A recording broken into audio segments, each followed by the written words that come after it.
Need natin pakawalan yung ahas. Ayan. Ayan.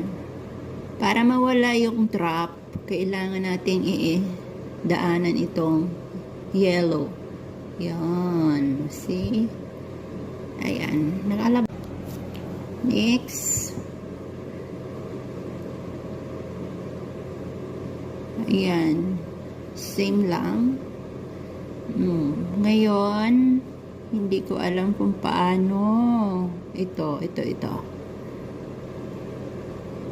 Para mawala yung isang trap, kailangan daanan natin. Itong pindutin. Ayan. See? Ayan. Lalabas na yung isang ahas. Ito naman. Ayan. Ayan. Makakalabas na sila.